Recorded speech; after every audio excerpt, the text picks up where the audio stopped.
Coming to a head over Ukraine. As NATO grapples with Moscow's demands, could German pacifism weaken the alliance or prevent a more dangerous confrontation? I'm Andrea Sankey, and today's newsmaker is Germany's Ukraine dilemma.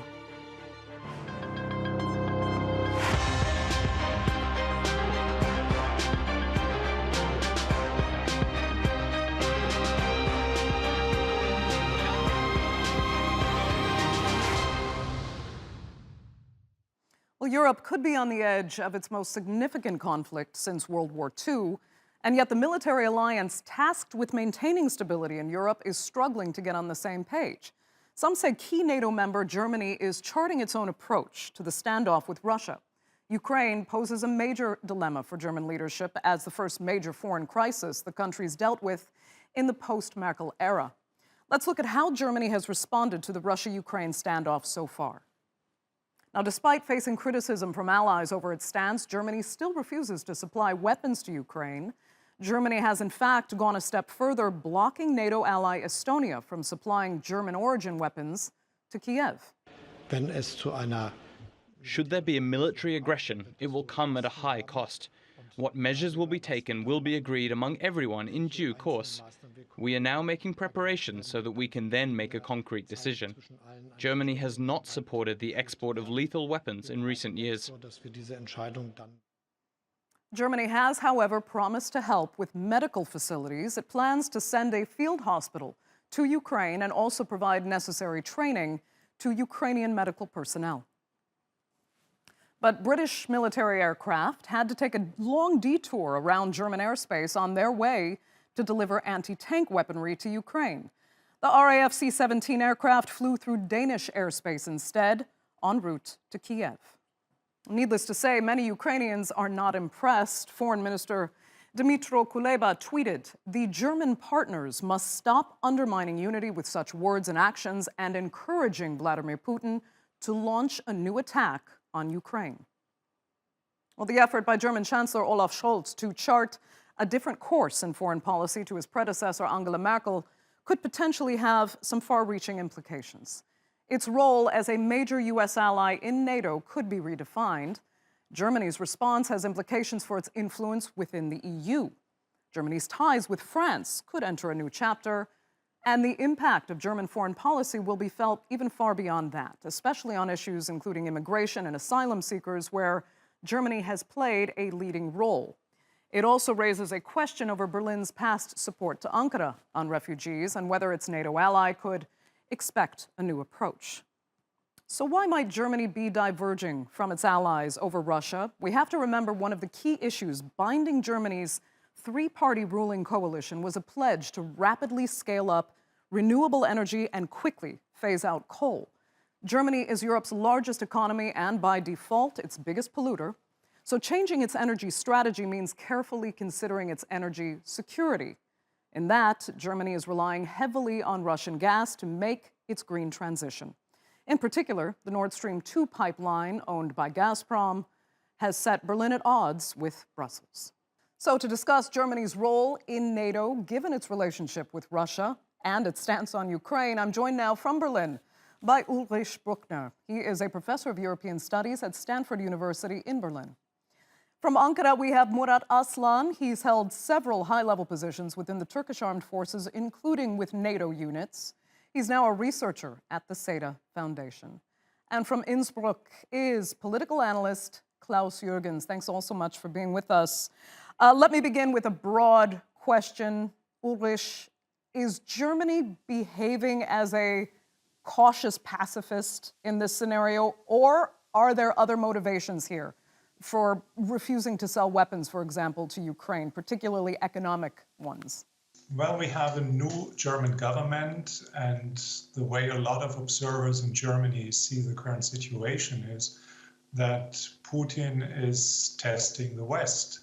And he learned to deal with Merkel in 16 years, and she spoke Russian, and both are very well known about both red lines and positions, while the new situation is unclear, and we have a new coalition partner, the Green Party, that stems originally from a peace movement.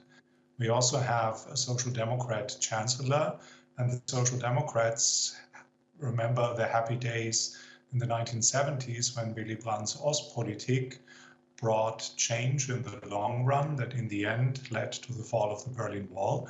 So there is a coalition of both East German politicians from the Social Democrats, as well as old influential politicians who remember the times of the 1970s, that rather try to understand Russia's position. So in this mishmash of different positions, we have a slightly different attitude towards Russia than some of our partners would like to see happening. Okay, but Ulrich, let me stick with you for a second. You know, the Ukrainian Foreign Minister, Dmytro Kuleba, has said that with its actions, Berlin is actually encouraging Russian aggression. I mean, is it encouraging this aggression or trying to prevent it? Of course, it's not doing anything that would convince Russia that it can take the risk of crossing lines and violating international law again. And it will certainly not depend on what different voices in Germany say.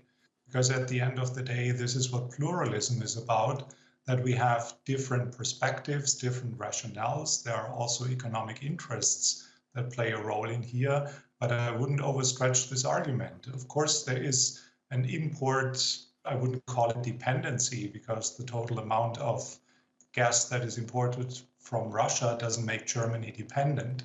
And the same goes for the support of Ukraine with weapons. This is not dependent on Germany. It's more about symbolic actions, and everyone reads it differently. But I think this is part of the Russian strategy to create confusion by making the West appear as diverse as we are by nature. This is not a streamlined position as in autocratic systems in which everyone speaks with one voice, but the cacophonic orchestra is constitutional for our Western model of society. Okay. Let me turn to Klaus. Chancellor Schultz has said that he will consider suspending the Nord Stream 2 pipeline if Russia attacks Ukraine. So it's very much in Germany's interest not to be seen as, provoking an invasion, but that's ultimately good for everyone in the end, is it not? Well, very good point. If I may come back briefly to what my esteemed colleague just said. Now, we have a new situation in Germany, and energy questions play a vital role in it. Now, the question would be, is energy more important than defending human rights? And there's a huge debate going on in Germany now. As it so happens, I'm that old indeed. Now, in my younger years, I followed the Chancellor very, very much and his political career in Germany. Now, there was a time when his generation, in the footsteps of Willy Brandt, as Professor Brueckner just said, wanted to create not a pan-European superstate, but peace between East and West. Now, how can you create peace between East and West? By meeting face to face. That's exactly what Scholz and others did. Now, coming from this background, we must understand that openly engaging in conflict, no matter what the topic, Nord Stream 2, energy, or anything else, is not necessarily a top priority, but trying to find a peaceful, lasting compromise. Now, this is what many observers outside of Germany may find a little bit difficult to understand. How can such a change in opinion happen so quickly? Now, then, we do have, of course, a coalition partner, as it was mentioned, coming from a peace movement background, all of a sudden trying to play rather more the strong lady, the strong men position. It is going to be very interesting to see, will the Greens ultimately show Putin the red card, or will Olaf Scholz with his dialogue proposals perhaps pull the trick out of the hat? Fantastic days lying ahead. I think no one in Germany has any interest in seeing a conflict, less so engaging via NATO in any conflict. Last point, if I may, very interesting to see as well. Will Germany manage to get more European partners onto the dialogue side? And there was the meeting cancelled between Scholz and President Biden. Reading between the lines, it is very interesting to see where the priorities would lie. A stronger European answer, a stronger German answer. And I think in the European Union of 27, after Brexit, there is one country best positioned to actually lead the way. That would be Germany. Okay, Murat, let me turn to you, because for those who actually fear Russia more right now, they're saying that Russia now has the potential to abuse or at least use, Germany's pacifism as leverage and potentially divide Europe and NATO. Do you see a case for that? Russians are really skillful in understanding situation, environment, the conditions, the ultimate goals of the other actors, their preferred methodologies, and also what assets or capacities they have. What I see from the current situation is that Russia has read the overall picture very well and know the vulnerabilities of the West. And then they press a lot on the ground by locating militaries and also just showing some additional assets like energy as somehow a leverage to push them accept the Russian desire. On the other hand, we should just be cautious because this attitude will provoke the Russian desire, but also we must be aware that they have vulnerabilities, because if they play with the Westphalian system, mainly targeting Europe and just include Ukraine or Moldova to this picture, then they are also challenging the Westphalian system in their lands. That means if there's any change in the borders, and they did it in Crimea, and now they're in an attempt to realize Donbass, well, it's the same thing for Russia too. I think Russians are well aware of it. And that's why they are, in a behavior to act gradually by weighing the others. And in the meantime, just having the other states accept what they want gradually. And I think it's brilliant. I mean, Russians are well aware of their vulnerabilities, and I think they will manage the overall process. On the other hand, the other side, like Europe, NATO, EU, or individual states, they are not consistent in terms of their sentiments, in terms of words and deeds. I want to come back to Ulrich, though, because we're now seeing potential progress on the diplomatic front, because for the first time actually since 2019, the Normandy format talks are set to resume between Russia and Ukraine, with France and Germany also at the table in Paris. Do you think, though, that this dialogue kind of sidesteps or potentially undermines NATO, or is it just the best, arguably only way to get Moscow and Kiev back to the table? Well, it certainly is the only possible way to find a constructive solution for whatever one defines the problem to be. Because the way Russia puts it is that Russia feels threatened by NATO, which is an absurdity given the fact that NATO is a defense alliance, and NATO consists of Western-type democratic systems who have everything else but an appetite to attack anyone. No Western society would give a mandate to be aggressive against a neighbor, not to speak of Russia. So of course there is no other way than going back to diplomacy, which is in essence what also Western type democracies stand for, that we believe in multilateralism and find civilized international solutions in ways of diplomacy. Everything else is nonsense. Let me ask you, though, I mean, what are your expectations for these talks? And do you think Ukraine has maybe agreed to take Crimea off the agenda? Because that was one condition for Moscow to even begin speaking again to Kiev.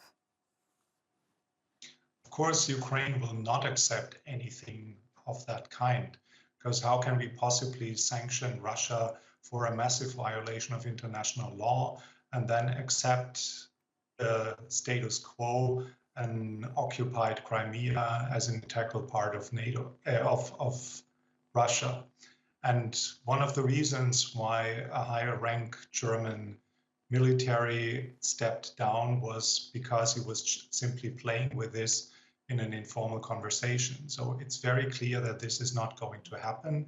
It is also very clear that Moscow will not get anything like a guarantee that a sovereign state will never join any international organization anytime in the future, because this is also very much against the core principles of the West, that sovereign states are free to choose which organizations they are willing to apply for. Okay, Murat, I'm just going to go sidestep for a second, actually, or sidetrack for a second, because you're the first actually military person that I've had on this panel when we've spoken of Ukraine.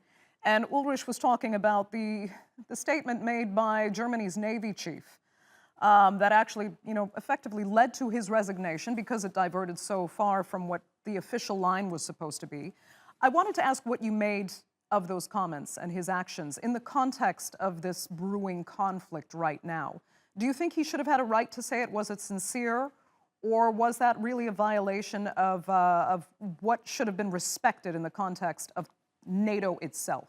I think not the words, but the words that are suffered in an environment is really important, because he was in direct negotiation with another country and he expressed himself. And later than it has been circulated in media. I believe that, it may be somehow exploited by the other actors as if it's a message. And on the other hand, well, he has a hat, that means responsibility in the military. Every word he suffers in society should be somehow weighed properly. So I don't think that, this is a proper and appropriate way to express words like this. But he can express, but after with cautious, and in the meantime maybe not within the uniform. This is my perspective as a former military. Okay, Klaus, let me come back to you, because some Ukrainians really think Germany now is in a sense throwing them under the bus, and they've even compared some of this to the Nazi invasion and occupation. And it leads to the question, how much is German action potentially based on, a potential complex, kind of rooted in its own history with Russia, and going back, even hundreds of years, not just to World War II? Well, thank you for this question. Now, I'm sorry for having interrupted my dear colleague in Ankara. Diplomatic no-go, really, pardon. Now, what I wanted to say is, I think many people forget to ask the Ukrainians. Yes, of course, they don't want an invasion by Russia or by anyone. But I want to go back a few years when the so-called European federalist dream more or less openly tried to mingle and interfere in Ukrainian domestic politics, because it was seen that the Russian influence would be far too high, and why not have a more pro-Western leader, not installed, but definitely supported. Now, at that time, I think public opinion was evenly split. Do we look west? Do we look east? Or perhaps why can't we not be let alone and go our own way? I think, coming back to your question, Andrea, I think this is exactly the point. The Germans, or the ruling government for the time being, because you mentioned the German psychology, I think, if possible, that a solution could be found that Russia would not invade and stops any threat like this, that Russia would not plan, perhaps, as the British government announced a few days ago, try to orchestrate a kind of coup d'etat and install a pro-Moscow leader, and then everything is fine again from Moscow's side. At the same time, Brussels should be very careful in asking Ukraine, well, your only chance, your only future is that you become irreversibly a part of the Western way of thinking, Western way of life, thinking about NATO one day, thinking about the European Union.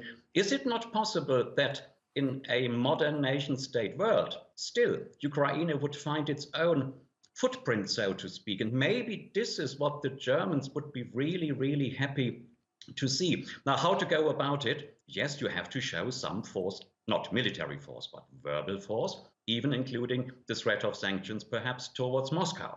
We saw on the Baltic Sea, if I still have half a minute, Sweden ramped up a defense system, albeit small. It was on the island of Gotland, yes, and this revoked fears and memories. In the year 1808, Russia invaded that part of Sweden, indeed, during the Finnish War. Now, of course, I don't think that Russia will now invade Sweden, of course not. But imagine only one small incident would happen. One soldier or a civilian would lose their lives because of an aggression which was never planned to happen and just got out of hand. Right. Ulrich, I just want to get your thoughts on that as well quickly. I mean, is German behavior today somewhat, regarding Russia at least, how much is it rooted in history?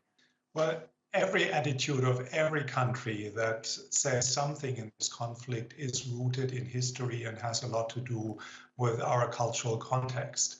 In the case of Germany, there have always been people who try to understand what the other side is thinking and what the interests are. It clearly doesn't undermine the credibility of NATO or a common position.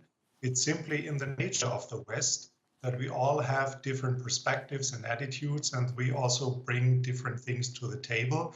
But it is crystal clear that everyone supports the Ukraine and everyone is committed in NATO as a partner and a reliable ally. And so that doesn't break the West. It simply helps Russia to present the European Union as weak and NATO as busy with itself and not a credible threat, while on the other hand, they pretend that they are threatened by NATO. Okay.